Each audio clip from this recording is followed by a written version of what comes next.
Hello and welcome to ACSOM. It's 12:30. It's Monday. You know the place to be. It's the Monday Club. And joining me as ever, Tony Haggerty, that's who I am, is the Adidas original himself, Russell Boyce, and in the top left of your screen, the amazing Amy Canavan. How are you guys? Good. Great, Tony, mate. Good to be back here from the start of the show this week, yes. Well, you were sadly missed and fondly remembered last week, yes, indeed. Aye. Now, Scotland got a wonderful result at the weekend, and it was all good. But the international breaks are they're tough. They're a slog, aren't they? Because we miss our regular fix of club football, and so we're going to talk club football. Internationals aside, we'll talk club football, but we might bring it into it because there's a topic that we might discuss later on. Now we're going to jump in full steam ahead. Neil Lennon has been talking again, guys, in the press, and you see the strap line there. Should Neil Lennon move on and stop the blame game?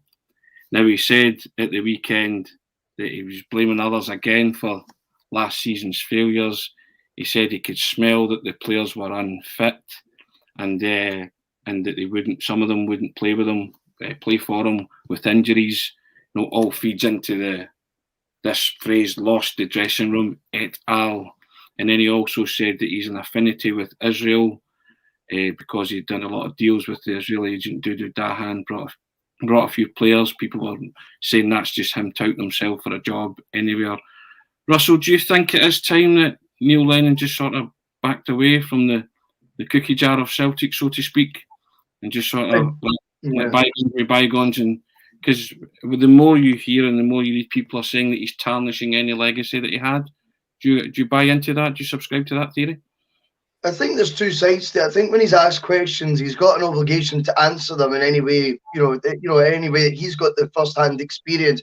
But you cannot help feel that the narrative he's trying to spin is very one-sided in Neil Lennon's favour. He seems to be on a self-preservation, crusade right now that has went on for a few months and gets a bit tiring when you're a Celtic fan and you're reading it. And I think a bit predictable. Would that be fair? Some of the things he's saying now are almost, you're going, you knew he would say that.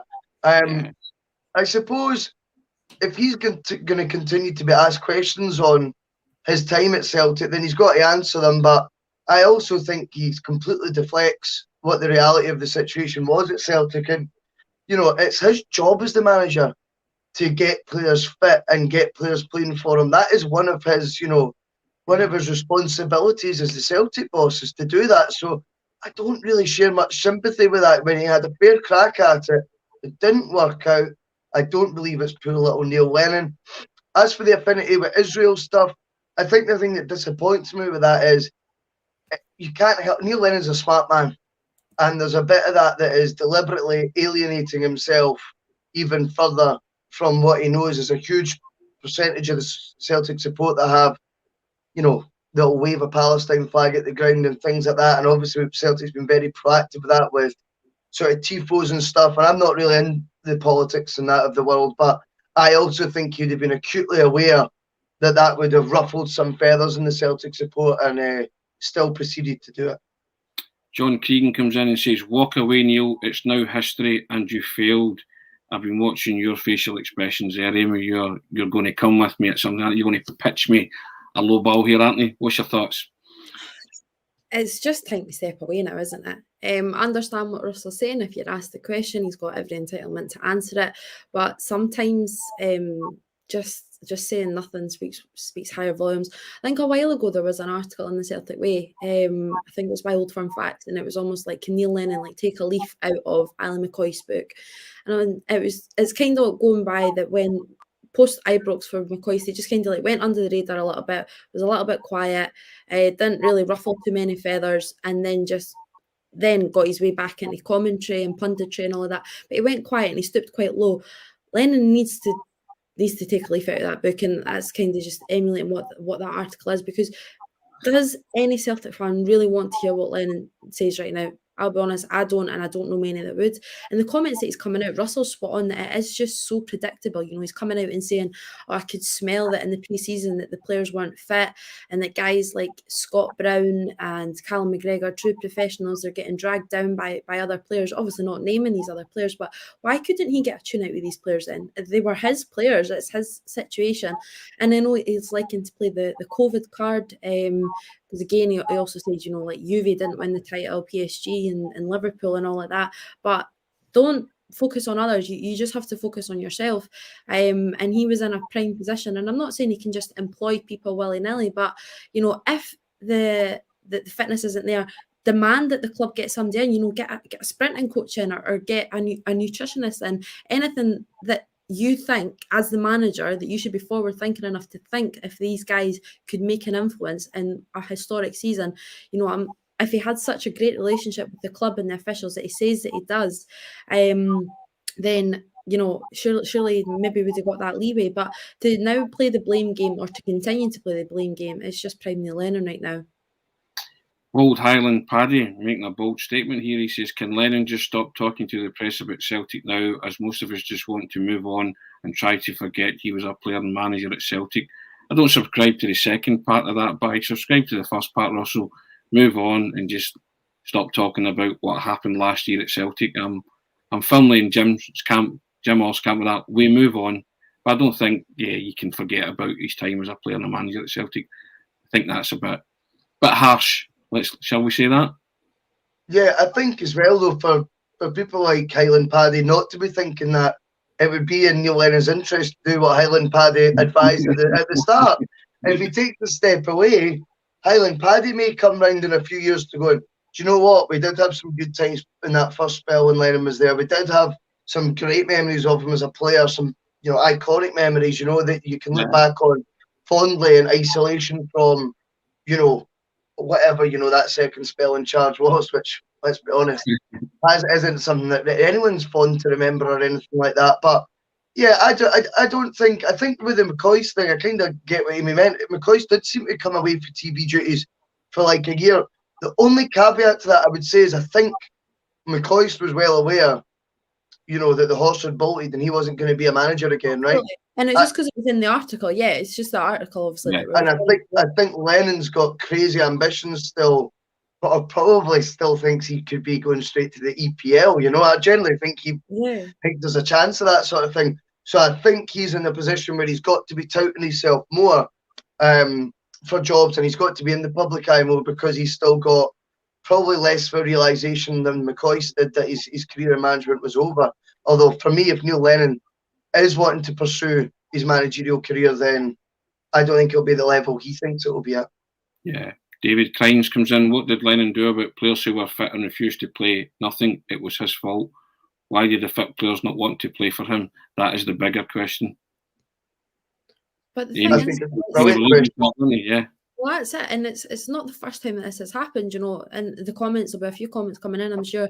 You know, Ronnie Dyla kind of initiated exactly the same thing, that he came in and the fitness wasn't up to scratch. So, you know, there's one persistent here, and that's Lennon. You know, he's the common denominator of both spells. So, you know, if Lennon can't get the best out of the players, then it's on him, and that's what we're saying. You know, he was in that prime position. They were his players. You can't now just say, oh, you could smell it.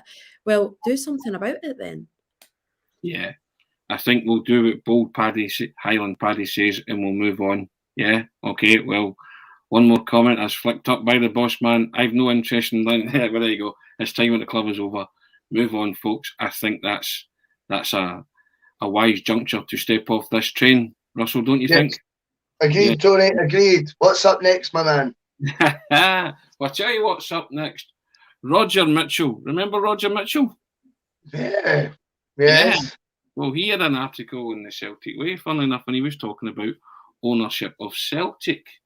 Now, Roger was saying he's a former SPL chief executive, and he's spoken about a need for change at Celtic, change of direction, and he wants to give these good people what they deserve, is what he said, was a big takeaway from that.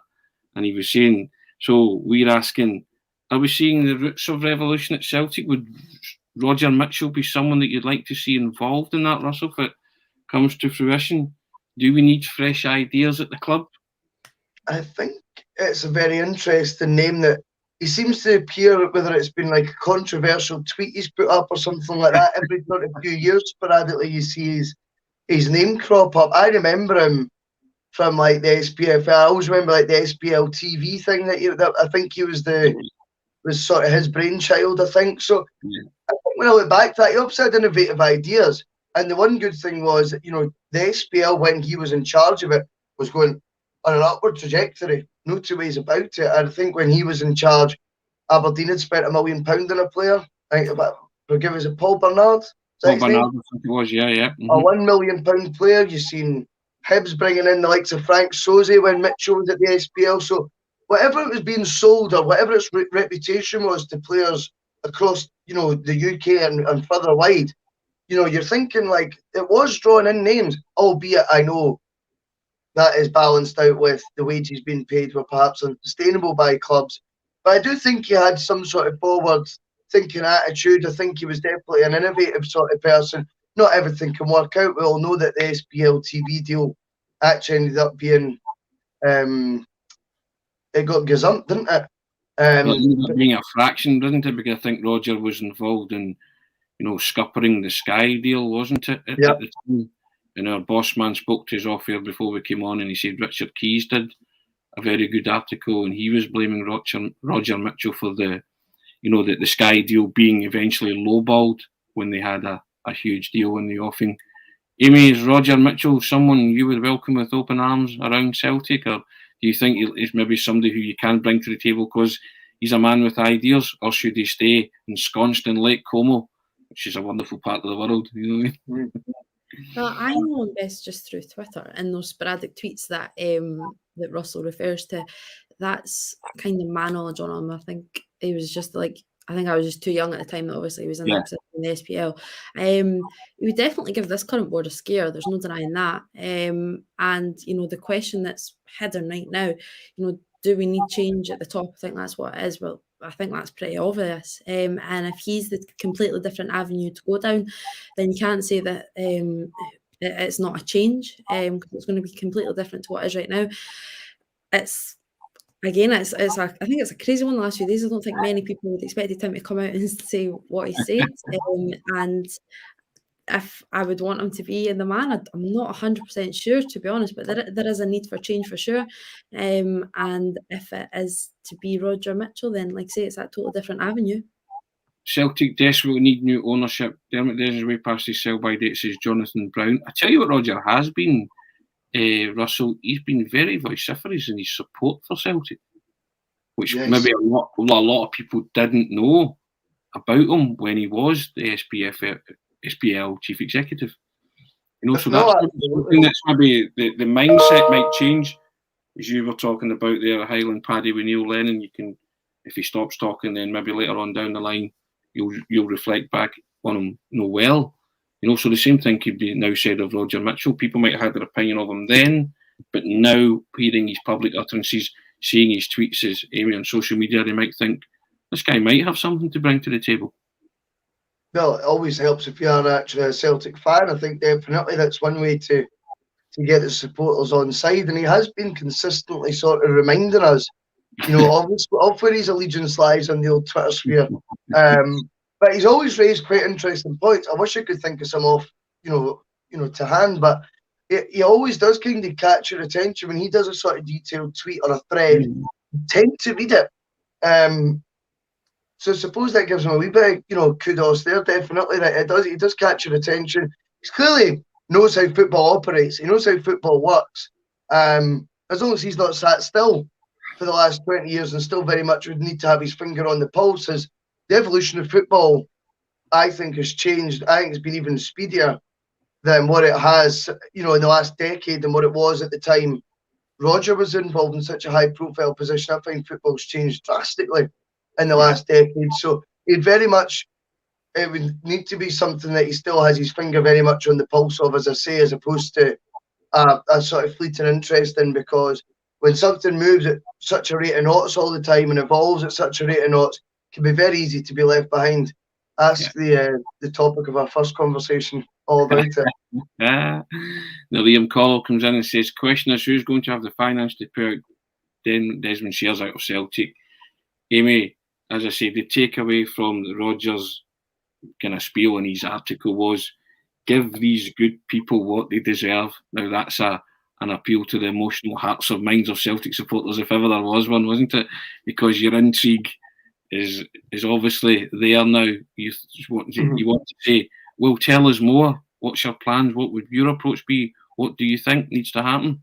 Absolutely, it's a very savvy kind of way to put it across, isn't it? It's it's like dangling that little bit of carrot on the end of the stick, get the intrigue there, and like you say, show us a little bit more. Then what have you exactly got to offer? What are the plans here? And it just keeps everybody, it keeps everybody right now talking about Roger Mitchell, which is always going to be a great thing, because then it keeps that narrative going, and then the questions will keep getting asked, and there's no denying it. People will start chucking about their own ideas of what actually that means, and these guys listen to it all. As much as they give it out, they listen to it all, so that they'll gauge the room, read the room. And it's funny, our very own Kevin Graham comes in, and I was kind of thinking this myself in the darkest recesses of my mind. There's a need for a change, a big need for change, but Roger Mitchell has a faint whiff of Jim Kerr and Kenny Dalglish in the late 90s about it. What say you to that, Russell? And then Glasgow's comes in and says, Willie Hockey should be part of any new Celtic ownership. I think Willie Hockey would love to be part of any new Celtic ownership, to be fair. Mm-hmm. Well, I mean, I think there's going to be questions asked right now of the present ownership, then that leads to speculation about who could potentially come in. The only way to prevent that is to run the club better, either whether it be the custodians that are there right now or whether it be someone else. And these conversations only come up when the supporters feel that the club's not being run or going in the direction that we hope it or think it should be or know it should be even. I think right now there's obviously still positions that need filled. Obviously, the Don Mackay thing is now looking more and more bizarre by the minute, because how he was only there 72 days.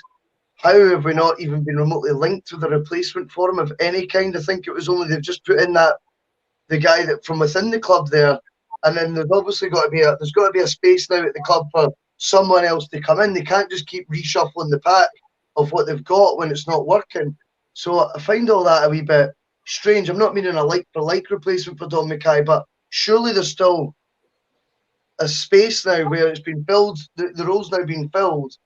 I know we've brought in like a sports science, but I think at boardroom level, is there not someone from the boardroom level that's now the chief exec, if you like, from where Don Mackay had left? So I just think that right now the club aren't going to settle for the same old names playing musical chairs. It's not how it's going to work. And bringing back Gordon Strachan, I think, into whatever his role is on a temporary basis, I don't think really inspired the supporters either. And again, we all know the sort of ties he's got at Celtic. I would like to think someone fresh, someone new has to be involved in there. But of course, the argument may well be that look at the examples you've got of that now. When people new come in, they either don't get back properly in the case of Ange, or they leave within 72 days in the case of Mackay. It's not really a great selling point, is it, for people or wanting people to come into it? You know what I mean? Michael Karen comes in, Amy, and says you need a path to fan ownership. Do you believe that's the way forward? I think it's interesting. It's a model, obviously, that's taken hold a lot more across European football. I'd probably be more inclined to see how it works out for a few more clubs before Celtic really go down that path. And just kind of sit back, but that's maybe the coward's way out of it. It's I don't know. I'm not completely sold on the idea yet. Like, I understand and I agree with the going, for the fans and everything like that, but it's a massive job to uptake, and I think it's the logistics of it that I'm just not 100% convinced on yet. Yeah, I'm also I agree with Russell to an extent about it's a hard sell for new people to come in, isn't it? Especially when you have a manager there who doesn't have an assistant manager. You don't have an operating CEO, DOF, or you don't have someone who's scouting players. So these are all kind of positions that you see, Russell, that need filled. And someone with fresh ideas is fine, but they're going to have to deal with all these blocks in front of them straight away, right in front of them straight away, before they even attempt to do any kind of fresh approach with Celtic in the way and steering the good ship Celtic in the direction that they think that it should be steered in, and as you say, the fans think it should be worked. But I'm in agreement that the fans are worried that they're not going to be successful, and I think that's why the kind of focus is on the board, isn't it? And they worry about the next few years and where we're going and where we're headed, and they worry about the manager not being backed with his own staff, and the lack of quality players coming in. There has been a few quality players, but all these kind of things, and that I think that's why we have these conversations every now and again, isn't it, about the board? Because if everything was ticking along nicely, Celtic had won 10 in a row, and they were going into this season probably as the favourites to win the £40 million bounty that's at the end of this season. Nobody would be batting an eyelid, really, would they? It's as simple as that, Tony. I think you're absolutely spot on.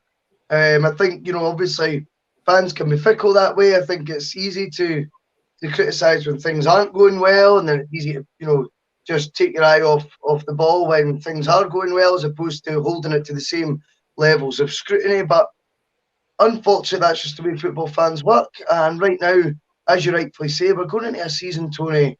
Well, we're in a season now, but we aren't favourites for the title. We aren't favourites for the 40 million bounty. It's a simple fact.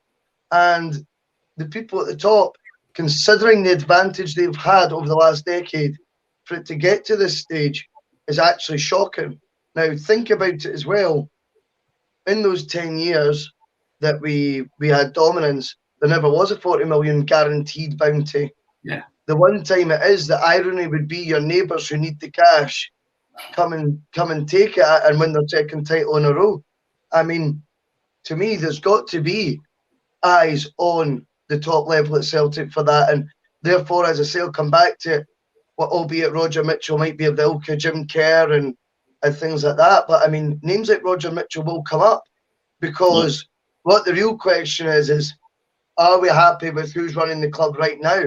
And if we can't do anything about that, naturally speculation will start when Roger Mitchell makes flippant comments or whatever in the nature that he did recently, or even in the article that he did. That's going to lead to more strong speculation about a potential incoming, because people aren't happy with what they've currently got. Yeah. And Paddy Lavery from left field comes in and says, is the awards night this week? Yes, it is, Paddy. It's in London on Thursday. ACSOM will be there because we're up for 3 awards. Thank you for the reminder. Now, we shall move on, and we will talk about international football, but we'll talk about it in a kind of different sense, right? Now, we're talking about the break that's just been and kind of coming to an end, but do you think Ange used this as a refresh, Amy? Do you think he had the time to hit the refresh button after that ugly win at Aberdeen, but a vital away win, which kept Celtic on the coattails of those at the top, and put a real feel-good factor into everybody before the international break came? It's I think right now I'll probably just be praying that everybody comes back unscathed. It's not the longest international break going. Obviously Scotland play again tomorrow, but then after that, that'll be Scottish-based players back, and there'll be a few others fleeting throughout the week now. But you've got to try and take the positives out of it, and yeah, a refresh. I'll absolutely have been a part of that. A couple of days to really analyse, but I don't know. It seems quite quick since the last one. The last one was only mid-September, so it doesn't feel that long since he had that break. So to be honest, for him, I reckon it probably came at the worst time. It's obviously great going into it on the back of a win. It's always a lot better and a lot easier going into it on the back of a win, but in the same sort of breath, you'll just want to carry that momentum going. So like I say, right now you're definitely just wanting every player to come back at full strength. A successful campaign for most is obviously doing them good as well, but a refresh is tough because it's almost like less and less Celtic players are actually going away on international duty. I don't know how many there is this time, but it's always when they do that graphic, and you see where are the Celtics going. There's not that many, so he'll still have the bulkiest players there. Maybe perhaps not the stars or the starters, whatever you really want to call them, but it'll perhaps give him a little bit more time to focus on the other players. Also, Russell, tomorrow, 11:15 in the morning, I believe Japan play Australia. So I think a lot of Celtic supporters' eyes will be on that one and hoping and praying that Tom Rogic and Kyogo are at opposite ends of the field to each other and don't come anywhere near each other if they play at all. Yeah, I mean, these are the kind of worries. But, I mean, it has been, as Amy said, there are a chance maybe to hit reset and maybe try and work with the players that he's got there. And maybe there's not as many international players away on duty, Celtic players, that is. No, I hear what you're saying there. I also think the international break, we went in a good place into the break. You know, we got a good result. Players are going to be feeling upbeat. Those that are not away on international duty that are sticking around are going to be 1%, 2% more invested in the ideologies of Ange on the back of that victory than what they perhaps were before. So it's all, they're in there for 2 weeks in a positive frame of mind, positive mindset from top to the bottom on the training ground. So hopefully he can implement his ideas. He has bemoaned the fact, I think, at times that, you know, he's been playing 2 games every 4 days pretty much since he started. When's he had a couple of weeks, you know, straight run at it to work on shape, even since he got the job, such with the early nature of the Champions League qualifiers. So he's probably, whilst, yeah, I understand momentum's a huge thing in sport, right? And you've got the momentum, you get your first away win of the season, bring on the next game, make it tomorrow if you can, you know, and I get all that. But I also think Ange might be relishing 2 weeks training ground time. And he might be relishing looking at Giacomakis, getting him eased back in. You know, he might be ready now to go. Do you know what I mean? Looking at Liam Scales, he's continually said Liam Scales isn't ready yet. I found that hard to understand, if I'm honest, as the guy's played a lot of football, you know, of like in 2021 as well, and at a decent level when you consider the European exploits of Liam Scales as well. So I've never really worked that one out. Hopefully the 2 weeks have ironed that out and Ange can then just make a judgment call, whether it's a yes or a no, whether he's in the team. I don't like it being based on the fact he's not ready. And yeah, I think there's a couple of other players in there that Ange has maybe had an opportunity to have a closer look at. And then you've got other situations like the famous photo of Montgomery and Ralston in the centre circle, you know, when there should only been one apparently when it's inverted fullbacks. But I remember we were playing Leverkusen that night, so I'm not that keen with either of them being in there. But anyway, that's a different debate. But maybe it's a chance to work with those younger guys, Montgomery and Ralston, neither called up for their country, and go, here's how the system works, guys, and get it drilled right into them through repetition and having more chances on the training ground to do so. So hopefully it's been a positive to him. Hopefully it's not lost too much of that momentum, and actually he's just carried on the good place we left Pittodrie and actually been able to implement some more of his tactical nous onto the team. Well, when we're picking up on something that you said, which was quite interesting, you said it didn't seem like that long since we had the last international break. Now, Thibaut Courtois of Real Madrid and Belgium fame, he's criticised FIFA and UEFA. He says we're playing too much international football. That would seem to back up your thoughts as well about it. You know, because you said it was only like a few weeks since we play international football. It's great when everything's going right for Scotland. You can bring that in round as quick as you want. But, you know, I was, it's funny because I was actually having that discussion last night. I came in from work and, you know, flicked on, it was obviously the Nations League final and it was France v Spain. So I said to my brother, I was like, so when did they catch up with their World Cup qualifying games, you know? So obviously Belgium are part of that as well for the Nations League finals. It's just that another added tournament really in the midst of a qualifying campaign for a World Cup, and then in the year that they've just had the Euros. So I understand from Courtois' perspective, then, you know, that's like 3 competitions you're basically trying to juggle right now.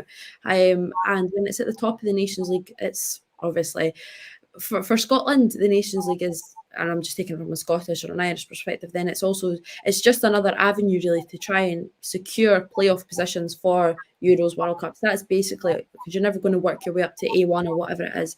But right now, for those top countries, you know, you look at it last night, so obviously the France get that rather controversial winner late on, come back from 1-0 down. And then it's kind of like, well, yeah, we should celebrate because I think they even said, you know, they're the first country to do this, you know, trio of international tournaments. Well, it's obviously because it's the first time. Well, it's the second time for the Nations League obviously Portugal a few years ago, but it's kind of like, what do they get? What is it? It's a title, but it's not the same as an international tournament, obviously, because you only end up playing, I don't know, like 5-6 countries by the time you end up getting into the finals as well. So it's a tricky one, and for that, I feel it's a little bit unnecessary. And it'd be interesting, if the top countries, would they really want to be playing those games just to having a little bit of silverware at the end of it? Obviously, I know silverware for your country, that's a massive honour, but is it more one of these things that are just greater as being a path for countries like Scotland and Ireland to maybe, secure another playoff position for a major tournament? Because is this really a major international tournament? I think it's quite hard when it's still so new. So it's it's a tricky one. Now, going back to Celtic in terms of the international break, Kenny67 comes in, Russell, and says part of Ange's refresh should have been to get his own coaches in. The fact Strack and Kennedy are still there is ridiculous. They should be hunted. Seems to be a popular view amongst Celtic supporters. But Ange is he's had those 2 weeks, and I always think that managers always love the benefit of an international break to get work into their players on a training ground, which is where he seems the happiest. Couldn't agree more, Tony. I think, though, you've got to agree with the commenter to an extent. How much easier and how much quicker can you implement the tactics you're trying to over the 2 week period? Say they're working, there's an area they need to work on. This could all be done so much easier with 2 or 3 other guys already fully subscribed members of Angie's way, Angie's philosophy. We'll not say Ange, but I don't want to get loads of nonsense comments about it all around. But yeah, I just think if you had 3 guys behind him, who can back up his philosophy, then you can implement change quicker. And it is very peculiar that still we go on with that situation at hand. I find it absolutely weird, and you've got to believe, you've got to hope at the very least that Ange is trying to force their hand into giving him some backroom staff. I do find it odd that they're still in that current situation. I thought it might have changed over the international break, if I'm honest. I thought you might have seen a bit of movement with that, and maybe, like we've seen with the sports science person brought in, it was kind of low key done. I think I kind of expected maybe during the international break, right, there's a first team coach being added. I find it odd that he's still on his own, and at times maybe feels like he's batting his head against a brick wall when he's trying to implement his ideas. He maybe feels the same when he's trying to get the message across to the board. I don't know. But right now it just looks very odd that a manager is in a position in complete isolation, the same way his predecessor was, and he's had a bit of a ropey start, to say the least, in the league so far. You do feel for him in that sense, don't you, Amy? That he seems to be fighting a lone crusade, to use a word that Russell used earlier. Absolutely. If it's not what he's wanting, but it's tough. Who's to say that he definitely wants anybody in? I remember listening to Jared. Obviously, he was just on again just a few weeks ago. I think he was on you, Tony, wasn't he? But he came on it right at the beginning, and he was like, everything takes that year, that for perhaps like apparent success, but also that year for him to really get his guys in order as well. So I don't know if right now he is more than just comfortable, kind of getting used to his surroundings before he figures out the right people to bring in. Obviously from right now, because obviously we know that Strachan and Kennedy were part of last year. From our perspective, I think most Celtic fans want them out, but perhaps he's just trying to ooze everything out of them that he possibly can, and then in a year at the end of the season or whenever it may be, then he brings in his own guys, thinking that he's got enough out of, basically used Kennedy and Strachan enough. I know that doesn't sound the nicest way to put it, but you know what I mean. Well, we watch this space with interest. Now, Russell, you mentioned a guy there when we were talking about the international break, Georgios Giacomakis, the lesser spotted in the Celtic jersey. I think all the Celtic supporters are really desperate to see what Georgios brings to the table. Now, big questions are, when he comes in and he finally proves his fitness, you can't dislodge Kyle Go from that team to accommodate Giacomakis, can you? No, absolutely not. No. I don't think that. I think that goes without saying. I've been banging the drum for a few weeks now, and I'll bang it again. I think when we're at home and you look at the chances we've created, the actual goal conversion rate of that isn't that amazing.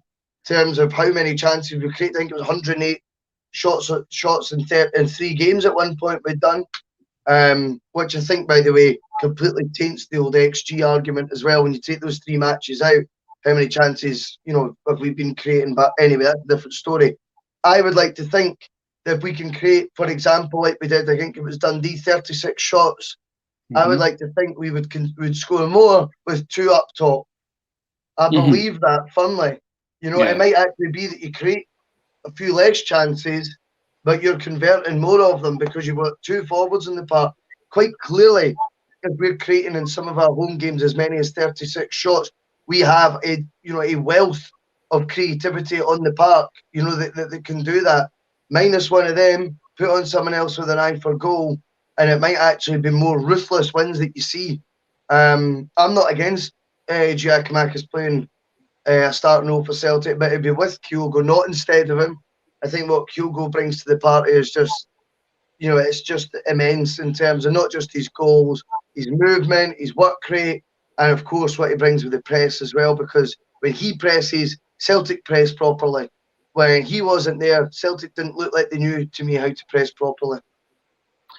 Now, I'll go back to Martin O'Neill's time, and he successfully managed to pair him 2 from 3, Sutton, Hartson and Larsson, and it always seemed to work regardless of what combination he picked. I'm a strong advocate of 4-4-2. I think Jim Orr was talking about it on Friday as well.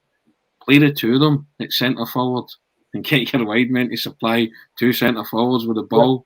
It'll be surprising the amount of goals you might score when you do that. Kyogo cannot be touched. No putting him out to the left or the right. Through the middle with a partner. Big guy, wee guy. I think that could, and it probably suits Celtic style at this minute, the way they're attacking.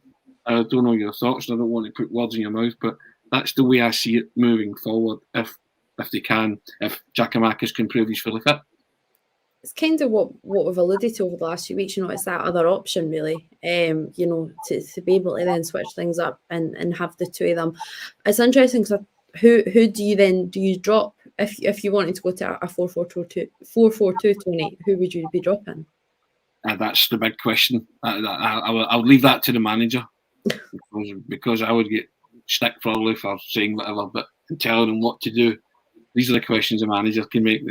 But nah. I guess I would try to think who I would drop. Let me think about that, and I'll get back to you. Well, too. But it's 2 up top. It's interesting, and you want Celtic to be scoring goals, and 2 up top with those pairings, especially. I'm certainly expecting that to happen. I like it as well. But going by obviously what we've seen right now, it's not going to really be part of the system, or it certainly doesn't appear it. But I can see right now probably Giacomakis being used either, a game's kind of done, and you just want to protect Kyogo when we're still chasing a game, and you're looking for perhaps a big physical striker up top. That's perhaps where I see more Giacomakis coming in.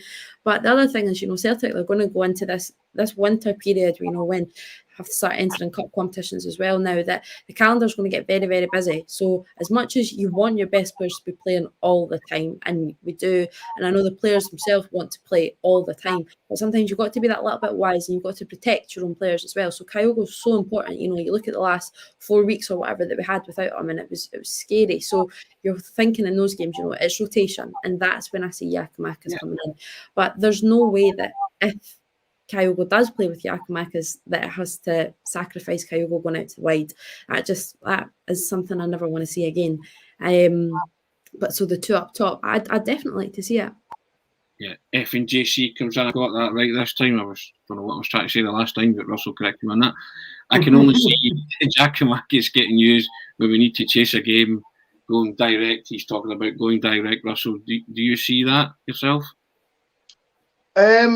I don't think we've seen enough of him to say that that's the way we can play when he's playing. I don't think that's completely fair. As I said to you before, obviously we've only got YouTube Reels at this point. Unfortunately, I didn't attend many Eredivisie games during the lockdown.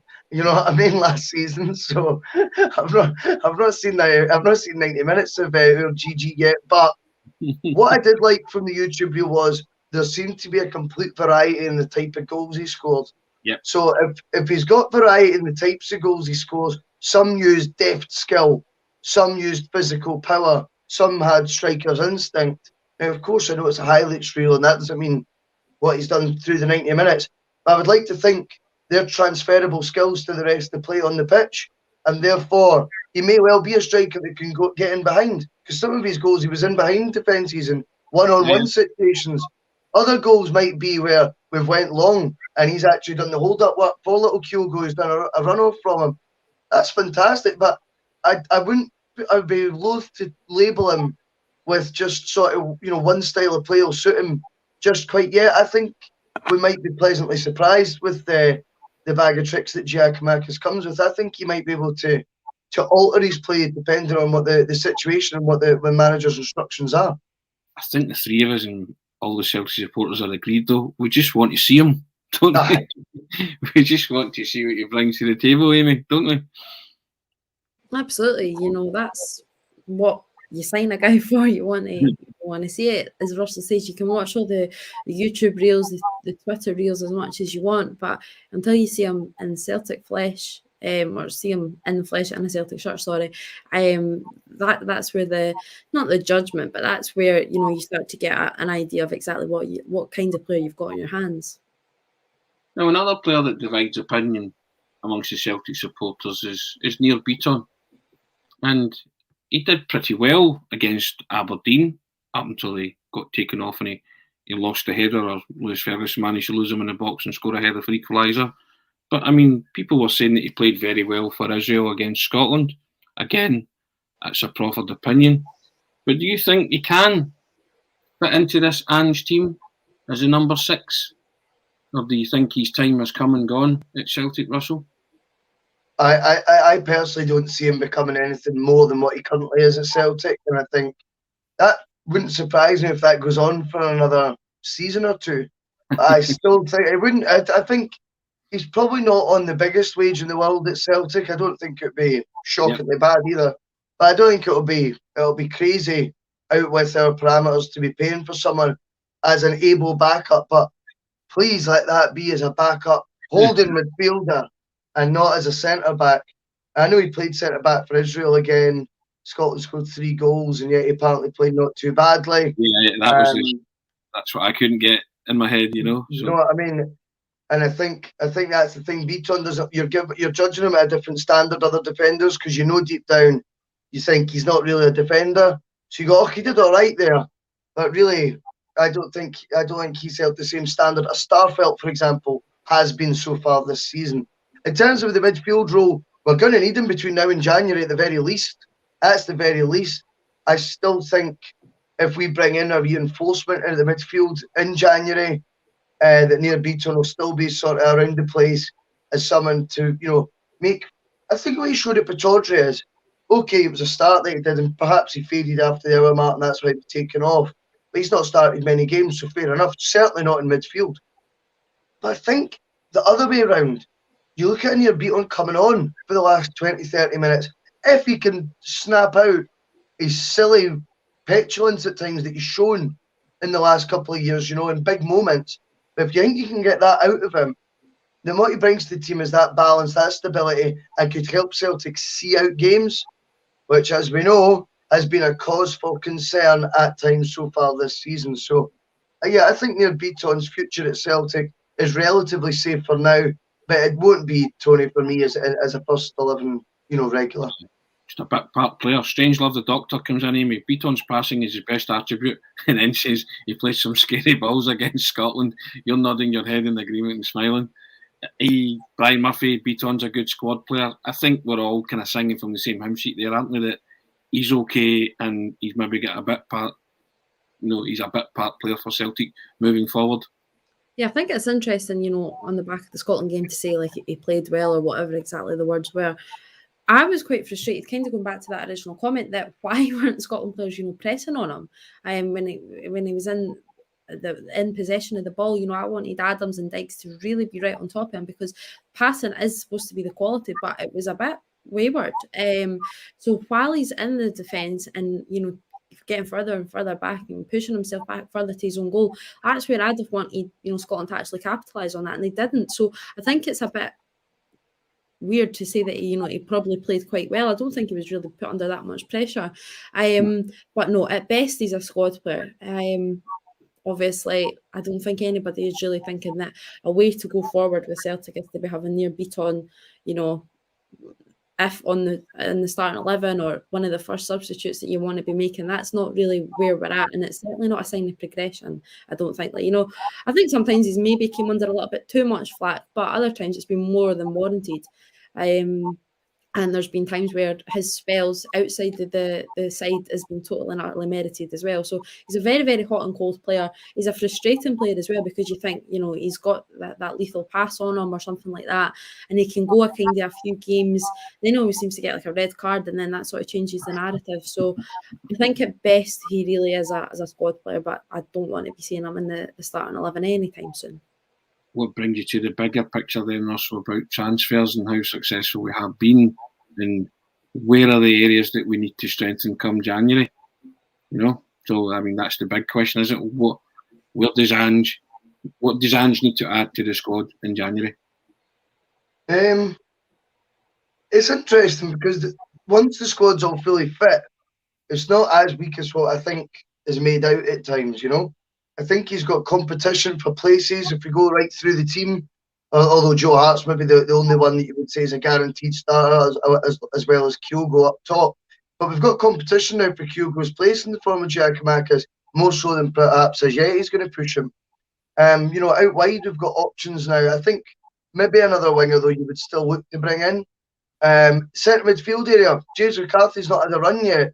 If James McCarthy were to have a run between now and January at some stage, then good luck convincing the board you need another centre midfielder. I think folk forget who they're dealing with at times. This board is not known to spend money in January. They don't do it. They bring in loans. If they can make a sale, they might make a sale. I find it, I think when Ange looks across his squad, when we started the season, Ralston was probably, for example, not going to be your backup right back. Montgomery probably wasn't your first choice backup left back, if that makes sense. I know, oxymoron, a first choice backup, but you know what I mean. But they've actually kind of earned the right to be those backups now and fight for the jersey, in both full-back areas. And to be honest, we always talk about the pathway, the development, and all this about youth players, and then we completely contradict ourselves and say, no, we need to sign more players. So it's, again, another example of football fans being fickle. I would say that the competition for places is relatively decent. I think he needs one or two, but my hunch is if we were to get one that Ange has pinpointed, he'd be doing well. If he was then to get one or two loan players on top of that, just to sort of beef up the squad for the second half and make a title campaign, I wouldn't be surprised if that's what we settled for. Do you agree with that, Amy? Is that, do you think that Celtic will sign maybe one in January and a couple of loan signings, or do you think they'll maybe back Ange? I reckon one will probably end up being what he gets. I don't think that's what he'll want. But I think you can already see that the way, or it's quite clear to see already the way that he kind of talks about already looking forward to January and it being another transfer window, that he realises he needs more than one.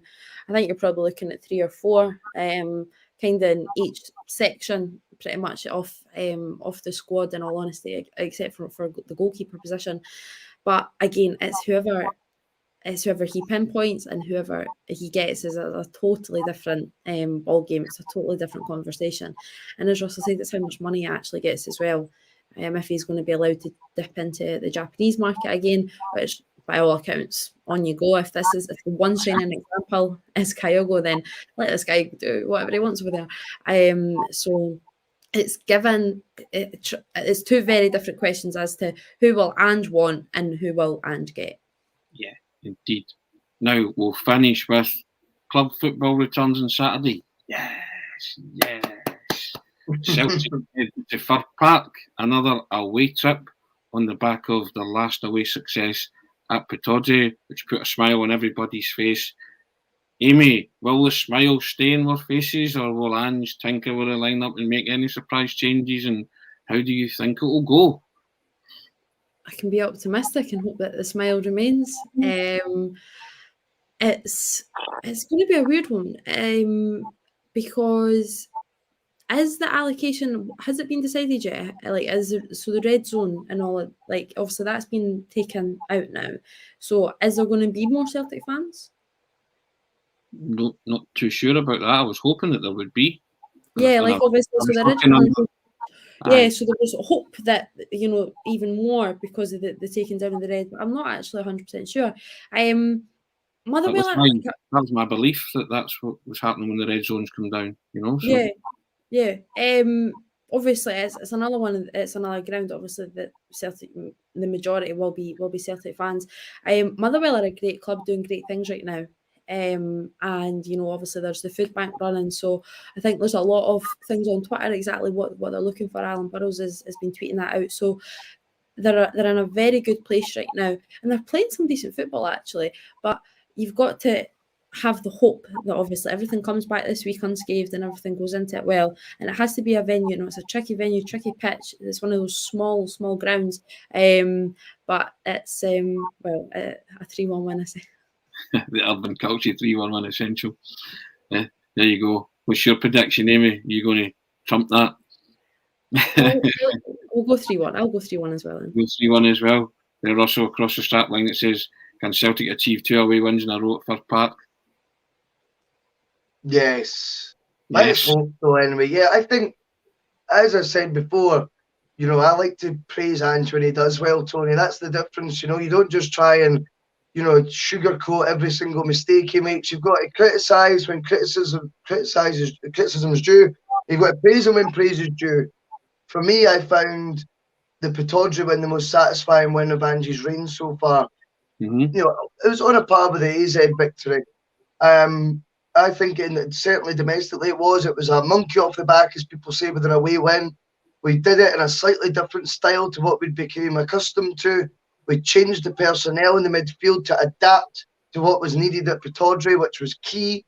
And I think if Ange can learn from that game, or had obviously learned going into that game, the things that he mixed up a little, absolutely have no doubt he will have learned again, even more so to play the fixture, and that will happen again against Motherwell at Firth Park. I agree with Amy. I think the opposition this weekend is really tricky. They're on a crest of a wave on and off the pitch. They're doing a lot of good things right now. There will certainly be no easy 3 points, but I think right now as well, let's for once not do 1 step forward, 2 steps back this season. Let's try and put some pressure on the rivals. Let's try and go right. I just don't like the fact, I still feel there's an air of, well, even if we make a mistake, it's not the end of the world, because they're not, you know, putting rampant any pressure, you know, breathing down our neck, whatever way you want to put it. Whereas I think 2 away wins in a row changes the mindset a bit in both halves of the city. And that's what we need to do. We need to let them feel a bit of heat. Why not get 2 away wins in a row now? It's October, plenty of time to suss it out by now. Let's get 2 wins and let's start ramping up the pressure.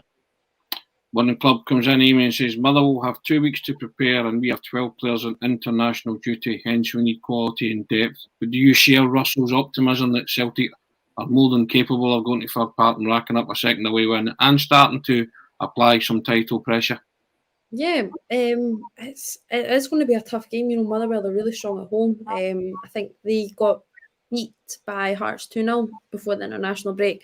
So obviously, as the comments coming in saying that there's 2 weeks to prepare there.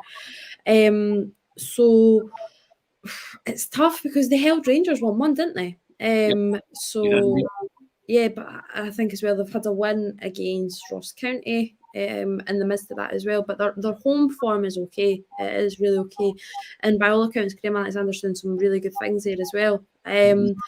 So it's going to be a tough venue. It's not an easy one. But you've got to go in with a little bit of optimism. Owen McGran, you touched upon it, Amy, as well, saying Motherwell running a food bank drive on the day, which is, as you say, an exemplary club doing wonderful things in the community, and fair play to them for that. Russell, we spoke, or three of us spoke a couple of Mondays ago, and the picture was less than rosy because we were talking about these 3 away games coming up when we couldn't pick out which one we could win at that moment in time. Now, as you say, praise when it's due. I'm now thinking that Celtic can win all 3, right? And that's a bit of a flip in mindset. I think that's a real. The Aberdeen one was a real confidence booster. Yep. I think there's no reason why they can't go to Fir Park and win, and then that'll set them up for the one at the end of the month against Hibernian. And if they come away from the month having won all 3, then you will see a change in the narrative and the mindset as well of the players and the manager. And there will be belief there, and the pressure will be ramped up. That's fair to say. Oh, you're spot on, Tony. Absolutely. I think whilst I wouldn't say, I think we'll win all 3 at this stage, mate, but I definitely feel a heck of a lot more confident than what we did a couple of weeks ago. The thing is, you've got to call it as you see it at the time.